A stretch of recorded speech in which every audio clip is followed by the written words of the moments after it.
which was in Baikala. So I went to a convent school, which was in our district. It was difficult to get wine for Shabbat and Kippur. So our mother soaked raisins on Thursday evenings, and this was the grape juice we made kiddush on. It was delicious. My mother used to sew the kippot and then make some cross-stitch and embroidery patterns on them. So other mothers did this too. So every kippot was unique. English was our main language, and although we spoke Hindi, I went to the convent school until I was 12. We left India in June 1962 by P&O cruise liner, the Chuzan, and immigrated to London. Most of the Jews were leaving India to live in America, Australia, England, and Israel. We decided to move to England as we had family there and thought it would be easier than moving to Israel. We started life in London, where we were told the streets were paved with gold, in the Jewish shelter, which was in Mansell Street in East London and not too far from Petticoat Lane and the Tower of London. We were housed in dwellings which do not exist today. We were on the 5th floor, no lift, and had an outside toilet with no bath. So every Friday, we went to the bath house in Golston Street, which was off Petticoat Lane. It was 2 shillings. Life was certainly not what we expected it to be, and the streets were definitely not paved with gold, quite the contrary to the lifestyle we were accustomed to. My mother was like a queen in India and had never worked in her life. She now had to go out to work to make ends meet.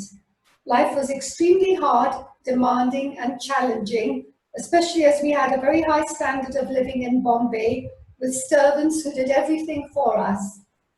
I would like to add that the servants, especially the ones who worked and lived with Jewish families, were treated extremely well, and they found it very sad when all the Jews eventually left Bombay. So in England, we went to Robert Montefiore Secondary Modern School in Whitechapel in East London. Rhodes Boyson was our headmaster, he was later the MP for Education.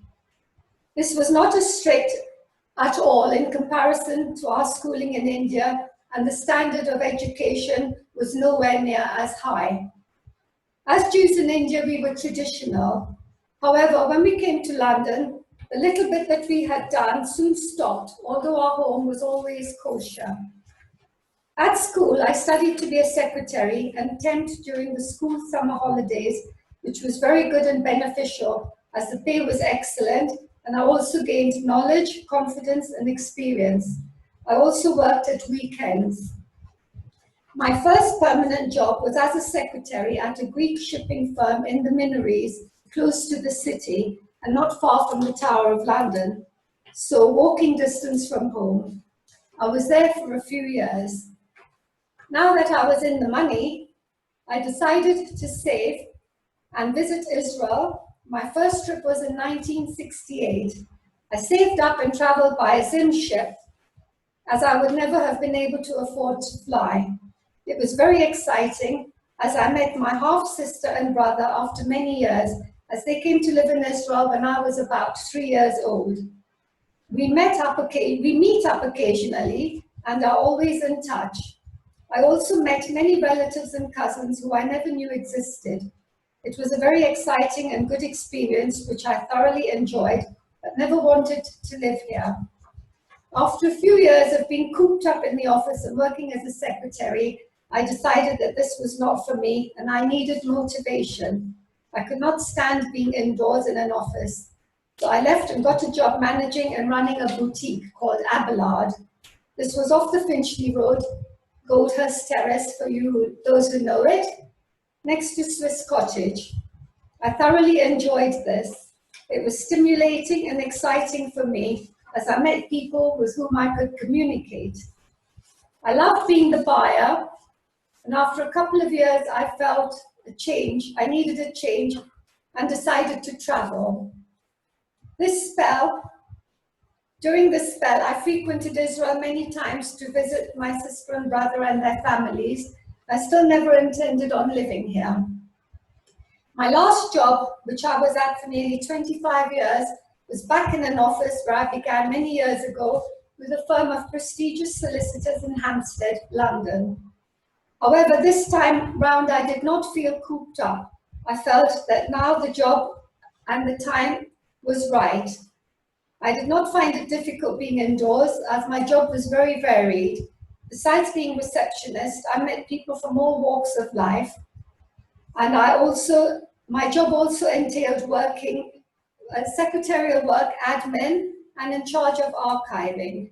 I loved it there and always said I would work as long as I could, as long as I was able to function properly. Retirement never ever entered my mind. I mean, why would I retire when I love my job and the people I worked with? So I was always extremely close to my mother, and I lived with her for over 20 years when she got ill. I would like to add that she wasn't ill for 20 years as she regained her health. Luckily for me, over the years, we thoroughly enjoyed several holidays and trips all over the world. I was very fortunate to have had the opportunity to have been able to share fun times and experiences together. I have wonderful photos, videos, and fond memories of time spent with my mother. However, as the years went by, sadly my mother's health deteriorated, and my dear mother passed away 8.5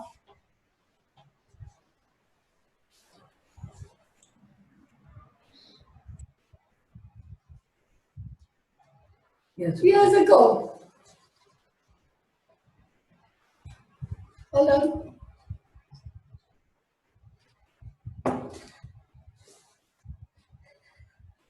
My circumstances started changing gradually over the following couple of years, and I felt it was time to reassess my life.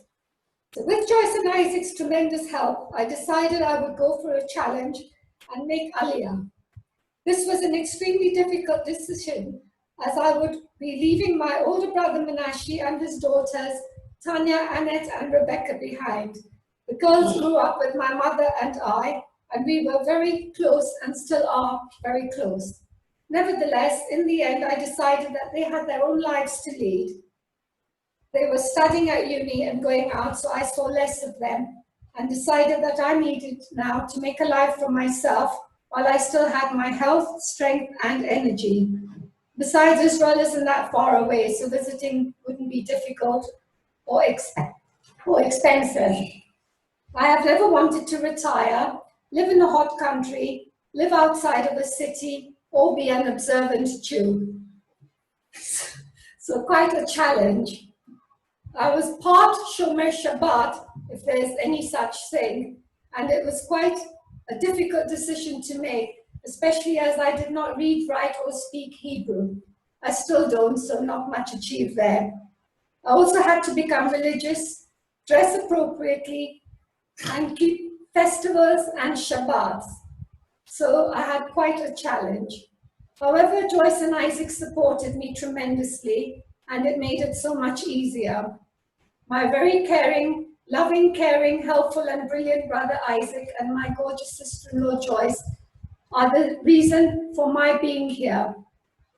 They spoil me terribly and are always there for me. They actually made my transition very simple and easy. I feel I am the luckiest person alive, as I am not only fortunate enough to live across the street to them, but they are just the best ever. I couldn't want for more. The head's getting bigger, by the way. I will never forget my birthday surprise in January when Joyce and Isaac managed to get the people who mean the most to me in the world to come to Israel and kept them hidden across the street from me. It left me with significant, fond, and affectionate memories which I shall treasure forever. My brother Albert also came from Atlanta, and my ready-made son Daniel from Miami. Really was an astonishing surprise which I never expected in my wildest dreams, and for which I shall be eternally grateful. So I finally made my decision. Now it was time to move and start a new life, and a very diverse life to what I was used to. I could not believe that I took such a major step and was now actually keen to retire, live in a hot country, away from a city, and become an observant Jew. Oy vey, such challenges. So I was looking forward to starting my new life in RBSA, which is nestled in the Judean Hills with stunning views and sunsets, as you all know. I'm very fortunate that I found it very easy to adapt to my new life, my environment, and many close friends. Rosh Hashanah will be 4 years since I made Aliyah, and I can honestly say that coming to Israel has been the best decision I have made in my life. If I feel the need for a bit of life in the city, I hop on the bus or train, and voila. Then I come back to the tranquility of RBSA and my home. I feel that I belong here in Israel, and I'm very fortunate to have had the opportunity to have made my home here. I find RBSA very beautiful, serene, calm, and peaceful, and I feel safe here. I would like to add that I'm very fortunate also and happy to be part of a truly delightful circle of friends through experience and Golden Girls. We are all a bunch of lovely ladies who are young at heart, full of fun, very creative, and tremendously enterprising too. I'm truly blessed in so many ways, and I'm eternally grateful for absolutely everything. I came at the time that was right for me. I guess one should never say never. How wonderful it feels to have assessed my future correctly. The end. Thank you, Naomi. If anybody has any questions, I have. Okay, go. Number one, 2 questions. Number one is an easy one. How much did Joyce pay you to say those nice things? She feeds me. See, she feeds you, okay. Number 2, very, very, very important. You said that when you want a bit of the life, you know, Yeah. you go into town. Well, I want to know, what do you do there? Shopping. Oh, that's boring. I thought you were going to tell me you go to clubs or, you know, something. Huh? I meet friends. We go to the mall. We do fun things. Next, any more questions? Any more questions? And Naomi, my mother used to make also wine out, grape juice out of raisins, remember, as well. Yeah, it was delicious. Yeah, it was. It was like a yellow, golden colour, ours was, I remember. Yes, Yeah. it was. Yeah. Muscat taste, yeah. How old were you when you came to London then? 12. Said you had half brothers and sisters. How were they related to you? My mother was married before she married my father. They were divorced? Yeah. Oh. Yeah. So they came when lots of the families, when Israel got independence, a lot of the parents were sending their children to Israel before the parents followed on. Yeah. So your mother didn't want to go to be near her children. She went to England. No, she remarried. She remarried. She remarried. Yeah, I know, but the other children were in Israel. They were with the father and with their grandmother, the father's mother. Were they there before your mother and father moved to England? Yes. Well, you know, it's hard, I imagine, for your mother not to go to Israel to be near her other children. It wasn't an option at the time, put it that way. It wasn't an option, and it was things weren't as easy and simple. Yeah, we're glad you came. And we're glad you came to Israel, Naomi. You're a lovely, lovely lady. Thank you so much. Yeah. I didn't pay Minna for that. I was going to say, yeah, these people owe you a lot of money. How long did you live in that apartment with no bathroom? What? What? How long did you live in that apartment with no bathroom? Oh, 10 years. Oh. We had an outside toilet. No. But did you have to go down 5 floors for the outside toilet? No. We had 2 small flats on 1 floor, but it was outside. We didn't have a garden or anything, And we were rehoused when the slums, they were slums actually. When they were pulled down, we were rehoused into masonettes with 2 toilets and a bath. Wow. Wow. Where were you rehoused? Where were you rehoused to? Where did you go after you left the tenements? My Where leg. did you, Mile End. But it must have been such a big, such a culture shock to leave Bombay in such a privilege, to have Yes, had such a privileged life, and go to the East End. it was because we weren't used to living under such conditions, so we went downhill. But the reason we left was because the education system was changing, and English was the main subject when we were there. However, they were introducing Hindi, Marathi, Gujarati as the main subjects, so we were no good at that. No, I can understand. You didn't want to go anywhere else other than London? You didn't want to go to Manchester, Leeds, or? Brothers as well, so we came to London. Okay. And she didn't want her sons to go into the army, to be honest. She was very frightened of that. Yes, and they would have had to, had you stayed. 60 years ago, you know, it's very different to what it is today. Yeah, I'm sure. My cousin was brought up in exactly the same circumstances as you, and they moved to where they lived was also all knocked down, and they moved to Stepney, to White Horse Lane. That's right, yeah. Some will move there too. But Yeah. all the Jewish immigrants that came from India or Israel were sent to the dwellings, to the slums. Right. We were lucky to have been housed anyway. Yeah, such a big change for you. Huge. So admirable. You know, your mother, she had to go out to work. It must have been so hard for her to do. It was. She was like a queen, literally. I can imagine. Hold a broom when she came to London, you know that? Yeah.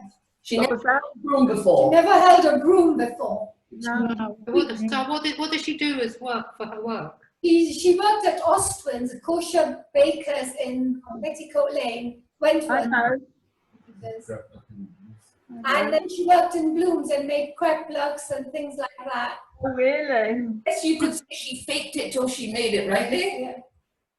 She Wow. didn't know the first thing about either of those things, but she needed a job and that's what she did. And she was an incredible woman, so she just did it. And actually, Must have been so bland. Excel had never ever been 100% correct till my mum got there. Well, kreplach wouldn't have been something that you would have eaten in India and Bombay. It wouldn't be part of your culture. Hated anyway, but yeah, Without Sephardi spice. yeah. Yeah, I have to tell you something real funny. So she was making the crepe luxe in Blooms, and then one day she realized when she came home that her wedding ring came off and it went in one of the cans. She lost her wedding ring in one of the cans. So somebody got a can of crepe luxe with her wedding ring in it. 22-carat gold wedding ring. Anyway, so any more questions? That was payback. Any more questions? No? Okay, so Sue, do you want to just say what the next... Jackie wants. Jackie, you got a question? Unmute yourself, please. Did you have the can with the ring in it? Did what? Did you have the can with the ring in it? You have to ask one of the Londoners. I wanted to ask, what are your hopes and dreams for the future?